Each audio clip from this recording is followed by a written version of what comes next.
Welcome to my YouTube channel brilliant academic and competitive classes.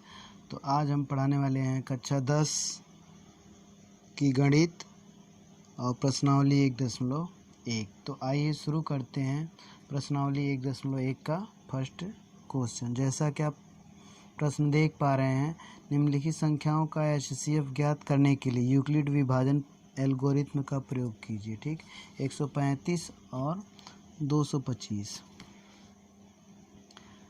135 पहला प्रश्न है और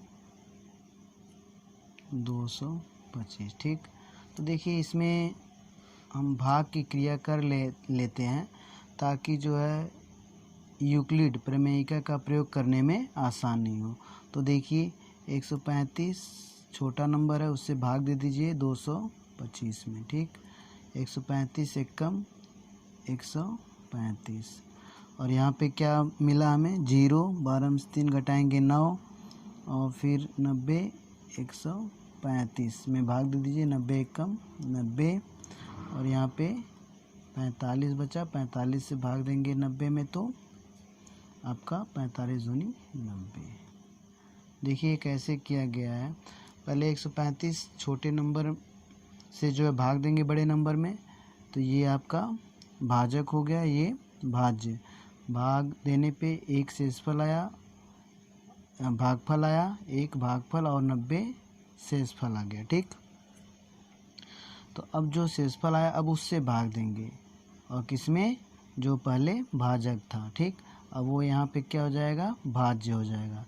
अब उसमें भाग देंगे, फिर जो शेषफल आएगा फिर जो है उससे भाग किसमें देंगे, जो इसके पहले भाजक था। ठीक, अब वो क्या हो जाएगा, भाज्य बन जाएगा। ठीक ना, यहाँ पे फिर यही क्रम तब तक चलता जाएगा तब तक 0 न मिल जाए हमें। ठीक, तो अब देखिए यहाँ पे यूक्लिड लिखेंगे, यूक्लिड प्रमेयिका के प्रयोग से। ठीक, और लिख लीजिए 2, 2, 5 और फिर इसका देखिए इसमें गुणा करेंगे तो हम 225 आपका भाज्य है तो 135 भाजक गुणे भागफल प्लस शेषफल 90। ठीक, अब यहाँ पे आप भाज्य 135 बन जाएगा। ठीक, और फिर यहाँ पे भाज्य 135 है तो भाजक गुणे भागफल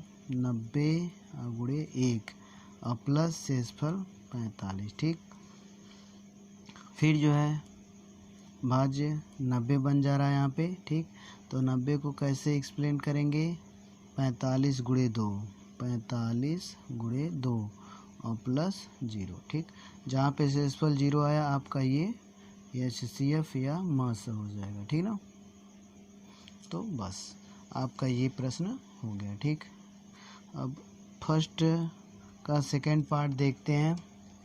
196। ठीक, और 196 है और 38,220।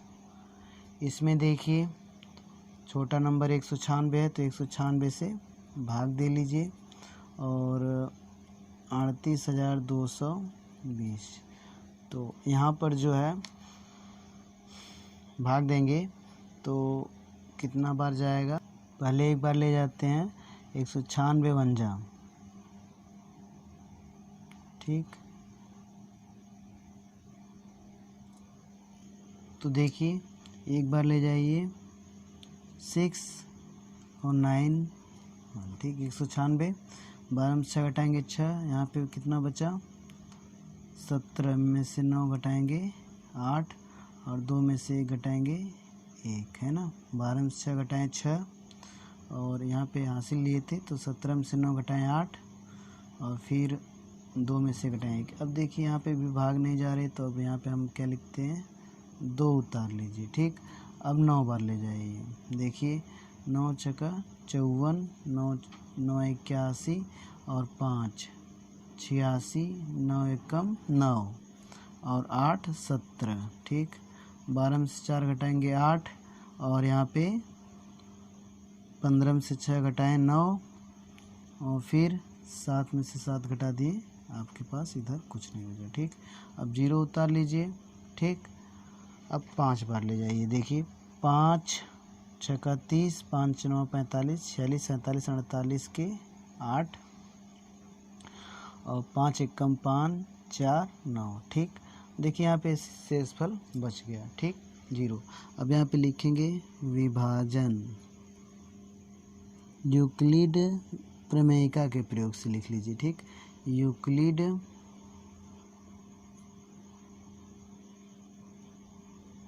प्रमेयिका के प्रयोग द्वारा या से, ठीक ना, इतना बड़ा लिखना पड़ेगा इसलिए यूक्लिड प्रमेयिका के प्रयोग द्वारा। ऐसे भी लिख सकते हैं आप, छोटे में भी थोड़ा, ठीक ना। तो यहाँ पे लिख सकते हैं कि 38,220 था ना, ये भाज्य है, तो इसको 196 गुणे 195, ठीक, और प्लस 0 लिख सकते हैं। तो ये आपका क्या हुआ, भाजक है, जिससे शेषफल भाग देने पे शेषफल 0 मिल जा रहा है। तो ये आपका भाजक क्या हो जाएगा, मासा हो जाएगा। ठीक, देखिए मासा क्या हुआ 196, यही भाजक है ना।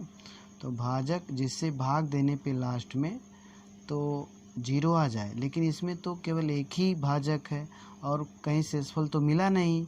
ठीक, शेषफल डायरेक्ट 0 मिल गया और 196 से ही भाग देने पे, तो इसलिए जो है मासा क्या हो जाएगा, 196 हो जाएगा। ठीक, अब देखते हैं फर्स्ट का थर्ड पार्ट। तो देखिए इसमें 867 और 255 है, तो आप 255 इसमें छोटा है तो इससे आप भाग दे दीजिए 867 में, ठीक ना। तो यहाँ पे कितना बार जाएगा आप देख सकते हैं, 3 बार जाएगा, तो 3 बार ले जाइए। 3 पचे 15, 3 पचे 15, 1 16, 3 दूनी 6 1 7, ठीक ना। 3 पचे 15, 3 15 1 16, 3 दूनी 6 1 7। तो यहाँ पे 2 बचेगा और यहाँ पे 0 और यहाँ पे 1। ठीक, अब फिर आपका 102 हो गया, 102 से भाग दे दीजिए 255 में। ठीक, 102 से अगर भाग देंगे 255 में तो 2 बार ले जाइए, 2 दूनी 4, 2 0 और 2 एकम 2। ठीक, तो यहाँ पे भाग देंगे तो 1, घटाएंगे तो 1 और यहाँ पे 5 और 51 से फिर भाग दे दीजिए 102 में। ठीक, यहाँ पे जो भाजक था अब यहाँ पे क्या हो जाएगा, भाज्य हो जाएगा। ठीक, अब यहाँ से हम भाग देंगे तो 2 जा 102। ठीक, अब ये आपका शेषफल मिल गया। तो अब यहाँ पे 867 को आप लिख सकते हैं,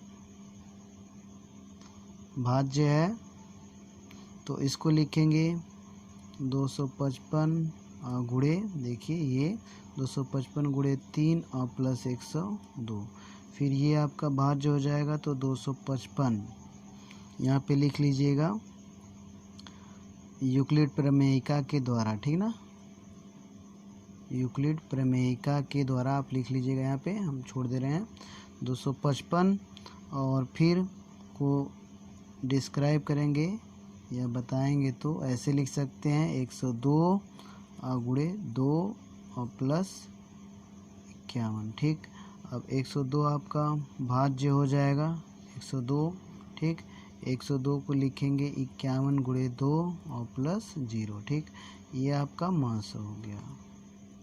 जो लास्ट में भाजक कौन है, 51 है, तो मास आपका 51। ठीक, तो इस प्रकार पहला प्रश्न आपका समाप्त हुआ। अब आते हैं सेकंड क्वेश्चन पे।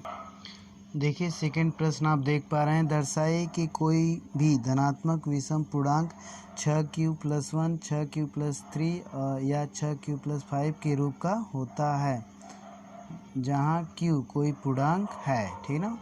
तो देखिए कोई भी अगर धनात्मक पूर्णांक लिया जाए तो इस रूप का होता है। देखिए मान लीजिए हमने धनात्मक पूर्णांक हमने 13 ले लिया, ठीक, और इसको देखिए 6 गुणे 2 + 1 के रूप में लिख सकते हैं। 2 को आप क्या ले लीजिए, q, तो 6q + 1 के रूप का हुआ। q जहाँ क्या है, कोई पूर्णांक है।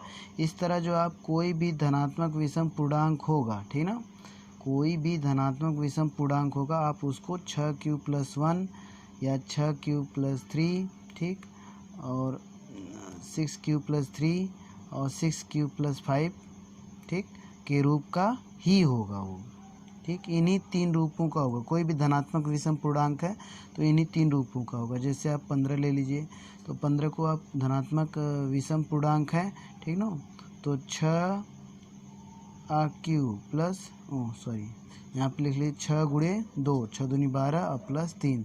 तो देखिए आप 2 को क्या लिख लीजिए 6 क्यूब और प्लस 3, ठीक। तो ये भी देखिए 6 क्यूब प्लस 3 के रूप का हो गया, ठीक। तो इन्हीं तीनों में से कोई भी धनात्मक विषम पूर्णांक होगा तो 6 क्यूब प्लस 1 या तो 6 क्यूब प्लस 3 या तो 6 क्यूब प्लस 5 के रूप का होगा, ठीक ना, जहाँ क्यू कोई पूर्णांक है। तो आपको ये सिद्ध करना है, लेकिन आप फिक्स नंबर लेके नहीं कर सकते हैं, ठीक, क्योंकि ये किसी एक नंबर के लिए, आपको सभी के लिए दिखाना है, तो उसके लिए आपको ए लेना पड़ेगा, ठीक। तो देखिए इस प्रश्न को हम कैसे करते हैं।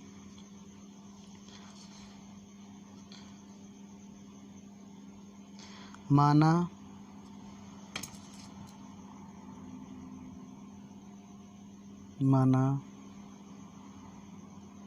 धनात्मक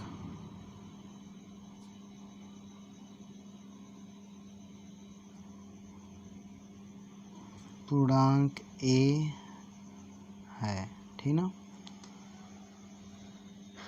माना धनात्मक पूर्णांक ए है। तो ए को जो है 6 से भाग देने पे, देखिए ए को 6 से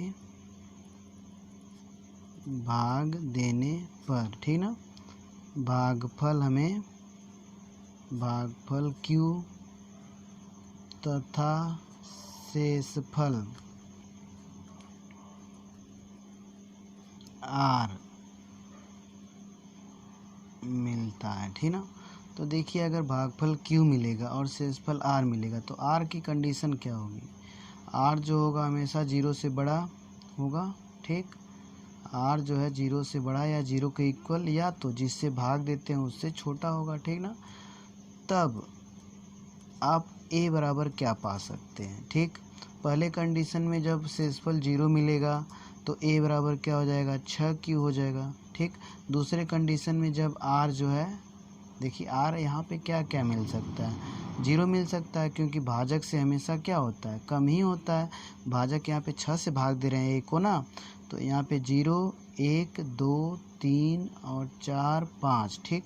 तो यहाँ पे ए बराबर 6 क्यू, या तो दूसरा पा सकते हैं 6 क्यू प्लस 1, और ए बराबर और क्या हो सकता है 6 क्यू प्लस 2, और ए बराबर 6 क्यू प्लस 3 और 6 क्यू प्लस 5, ठीक, 4, 6 क्यू प्लस 4 और यहाँ पे 6 क्यू प्लस 5, ठीक।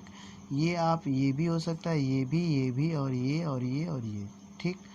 ये इतनी संख्याएं हो सकती हैं, ठीक। लेकिन आप देखेंगे कि इसमें कुछ सम संख्याएं और कुछ विषम संख्याएं हैं, ठीक। तो आप ये देखिए जो भी 2 से विभाजित हो जाए, यहाँ पे भी 2 से ये भी विभाजित हो जाएगा, और ये भी 2 से विभाजित हो जाएगा, और ये भी 2 से विभाजित हो जाएगा। तो ये जो है सम संख्याएं हैं, क्या है सम संख्याएं, क्योंकि ये 2 से विभाजित हो जा रहे हैं, ठीक ना।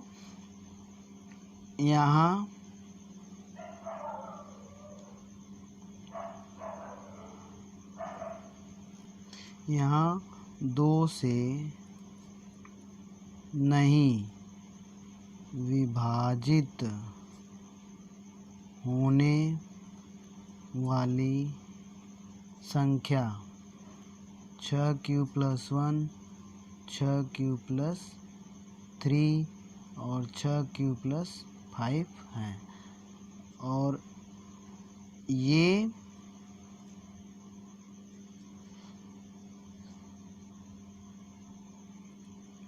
संख्या विषम है, क्योंकि 2 से तो विभाजित नहीं हो रहे हैं, तो विषम ही हुई, ठीक ना। तो ए बराबर हमारा क्या मिला, देखिए 6 Q plus 1, 6 Q plus 3, 6 Q plus 5, ठीक ना, या 6 क्यू प्लस 5। देखिए तो ये क्या हुआ, ए बराबर आपका विषम संख्याएं मिल गई, ठीक ना।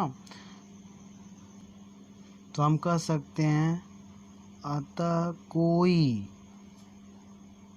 भी धनात्मक विषम